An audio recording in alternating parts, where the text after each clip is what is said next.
ایک معاشرے کا جب تجزیہ کیا جاتا ہے تو جس معاشرے میں میں اور آپ رہتے ہیں، دور کے اعتبار سے کچھ تبدیلیاں آتی ہیں، کچھ چیزیں بہت زیادہ ہائی لائٹ کی جاتی ہیں اور مس کنسیپشنز ہماری عوام کے ذہنوں میں، دماغوں میں ڈالا جاتا ہے۔ تو ایک ورڈ جو ہے اس دور میں زیادہ سننے میں آتا ہے اقلیت، اقلیت کا تحفظ، اقلیت کو پروٹیکشن دینا، ان کے حقوق کی حفاظت کرنا، یہ بہت زیادہ ہمارے اس معاشرے میں سنا جاتا ہے۔ تو آئیے ہم دیکھتے ہیں کہ جن بزرگوں کو ہم سن رہے ہیں اور جن کی خلافتیں مشہور ہیں، انہوں نے اقلیت کے تحفظ کے لیے کیا اقدامات کیے، اور دوسرا یہ ہے کہ عوام پر جو ٹیکس وغیرہ لگایا جاتا ہے اس اعتبار سے عثمان غنی رضی اللہ تعالیٰ عنہ کی اسٹریٹجی کیا تھی کہ اقلیت کا تحفظ کس طرح کیا جائے، اور عوام پر جو ٹیکس لگایا جاتا ہے اس میں عوام کو کیا رعایت دینی چاہیے یا عوام کو بہت زیادہ نچوڑ لینا چاہیے۔ تو یہ خلافت عثمانیہ میں اس حوالے سے کیا اقدامات ہوئے، کیونکہ پاکستان کی 72 سالہ زندگی میں جو تاریخ میں نے پاکستان کی پڑھی اور جتنا میں نے جانا، میں نے کہیں پر یہ نہیں دیکھا کہ مسلمانوں نے کسی اقلیت کے حامل افراد پر حملہ کیا ہو، ان کو بلا وجہ مارا ہو، ان کا قتل کیا ہو، خون بہایا ہو، ان کی خواتین کے ساتھ بے حرمتی کی ہو، یا کسی غیر مسلم کو جو مسلمان ملک میں رہتے ہیں، اقلیت میں ہیں، ان کو زد و کوب کیا ہو، ان کو جلایا ہو، ان کے حوالے سے کسی بھی طریقے کا وہ قدم اٹھایا ہو جو نہیں ہونا چاہیے۔ یہ ضرور ہم نے دیکھا ہے جب سے ہوش سنبھالا کہ مسلمانوں کے ساتھ ظلم اور زیادتی، جس طرح برما میں ہوا، کس طرح مسلمانوں کی نسل کشی کی گئی، فلسطین کے حالات، چیچنیا بوسنیا کے حالات، اور ابھی موجودہ دور میں اس وقت جو کشمیر پر ہو رہا ہے اور جس طریقے سے ظلم، زیادتی اور بربریت کا ماحول کشمیر کا بنا ہوا ہے، یہ قابل مذمت ہے۔ عثمان غنی رضی اللہ تعالیٰ عنہ نے کیا خطبہ ارشاد فرمایا؟ عثمان غنی نے اپنے گورنرز کو ایک خط لکھا اور انہیں کچھ چیزوں کی تاکید فرمائی۔ اب یہاں سے ہم سمجھیں گے کہ حاکم وقت کو، گورنر کو کس طرح چلانا ہے، جو نظام ہوتا ہے گورنرز کا اور جو بھی ماتحت ہوتے ہیں ان کو حاکم وقت کس طرح چلاتا ہے۔ اب حاکم وقت اگر عثمان غنی جیسا ہو تو پھر کیا حالات ہوتے ہیں۔ عثمان غنی نے اپنے دور کے گورنرز کے نام خط لکھا، اور ان گورنرز میں کون کون شامل تھے؟ سعد بن ابی وقاص بھی شامل تھے، حضرت کاتب وحی امیر معاویہ بھی شامل تھے، یعنی ایسی جلیل القدر ہستیاں، صحابہ اکرام کے بڑے بڑے اونچے نام، قداور شخصیات جن کو آپ کہیں، وہ آپ کے گورنر میں شامل تھے، نظام حکومت کو چلانے میں شامل تھے۔ ان کے نام جب آپ نے خط لکھا ہے تو کیا لکھا ہے؟ فرمایا میں تمہیں اس بات کی نصیحت کرتا ہوں کہ تم اپنے منصب کی اہمیت کے پیش نظر اپنی تمام تر توجہ دین اسلام کی ترقی کی جانب ملحوظ خاطر رکھو، یعنی تمہاری پہلی ترجیح جو ہونی چاہیے، پرائرٹی جو ہونی چاہیے، وہ دین اسلام کو فروغ دینا، اس کو عروج دینا۔ تم لوگوں کے ساتھ بہترین سلوک کرو اور اپنے فیصلے اسلامی تعلیمات کی روشنی میں کرو۔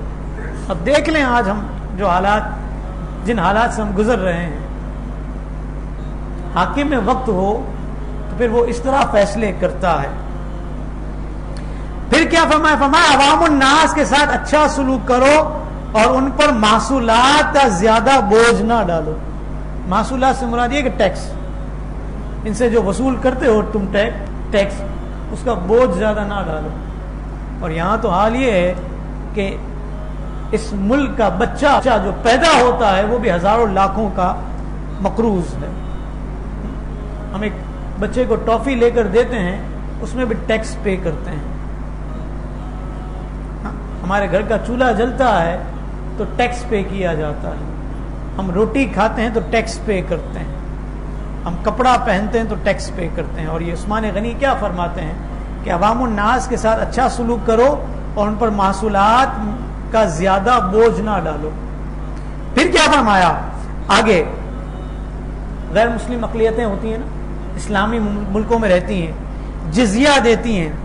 ذمہ وہ کہ جن کو حاکم وقت اسلام کی دعوت دے, اگر وہ اسلام قبول نہیں کرتا تو پھر جزیہ دے کر, ٹیکس دے کر اس ملک میں رہے, اور ملک کا حاکم ان کی جان مال اور دیگر معاملات کی حفاظت کرے گا.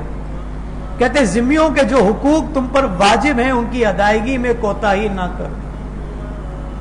مسلمان تو کوتاہی نہیں کرتا. میں نے کہا نا 72 سالہ پاکستان کی زندگی میں ہم نے نہیں دیکھا کہ مسلمانوں نے دیگر مذاہب کے رہنے والوں کے ساتھ اس طرح کا ظلم اور زیادتی والا معاملہ کیا ہو. لیکن یہ ضرور دیکھا ہے کہ مسلمان روئے زمین پر ظلم اور زیادتی کا شکار ہوئے ہیں. مسلمانوں کی نسل کشی کی گئی ہے, ان کو بھیڑ بکریوں اور سبزیوں کی طرح کاٹا گیا, اور ابھی بھی کشمیر میں یہی حالات چل رہے ہیں.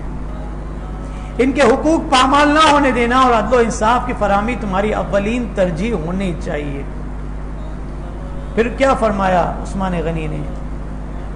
2 چیزیں ہو گئیں, عوام کے ساتھ اچھا سلوک اور ان کے ساتھ محصولات میں ٹیکس میں زیادتی نہ کرنا, اور پھر ذمیوں کے ساتھ غیر مسلم اقلیتیں جو اسلامی ملکوں میں رہتی ہیں ان کے ساتھ اچھا سلوک, ان کے حقوق کی نگہداشت. آگے کیا فرمایا اپنے دشمنوں پر نظر رکھنا.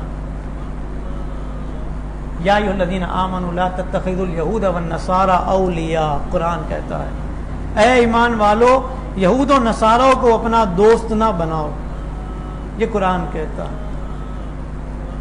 اسی قرآن کی تائید حضرت عثمان غنی کے اس جملے سے ہوتی ہے, اپنے دشمنوں پر نظر رکھنا.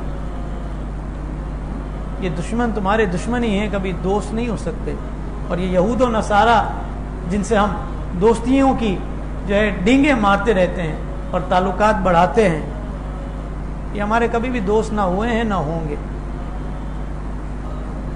فرمایا کہ جنگی قیدیوں کے ساتھ رواداری اور مربت برتنا اور انہیں اسلام کی دعوت دینا, اور اگر وہ اس دعوت کو قبول کر لیں تو ٹھیک ہے, ورنہ جزیہ وصول کرنا, ان سے بھی ٹیکس لینا.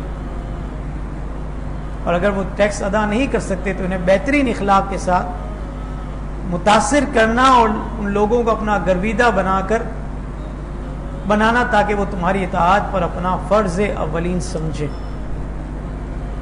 یعنی کس طریقے سے نظام حکومت کو چلانا ہے, عوام کے ساتھ کیا سلوک ہونا چاہیے, ٹیکس کے معاملات کیا ہونے چاہیے. ہاں, غیر مسلم اقلیتیں اگر تمہارے ملک میں آباد ہیں تو ان کے ساتھ کیا سلوک ہونا چاہیے اور کیا معاملات ہونا چاہیے. اور پھر دشمن پر کس طرح نظر رکھنی چاہیے کہ یہ دشمن تمہارا دشمن ہے, کبھی بھی دوست نہیں ہو سکتا. یہ سارے اصول اور قوانین تو قرآن حدیث اور تاریخ اسلام میں خلفائے راشدین کی سیرت میں مل رہے ہیں. میں نے, آپ نے اور ہمارے حکمرانوں نے اس سے کتنا سبق لیا ہے, یہ مجھے اور آپ کو آج سوچنا ہے. مزید اسلامک اور معلوماتی ویڈیوز دیکھنے کے لیے لائک، شیئر اینڈ سبسکرائب کے بٹن کو پریس کرنا ہرگز نہ بھولیں.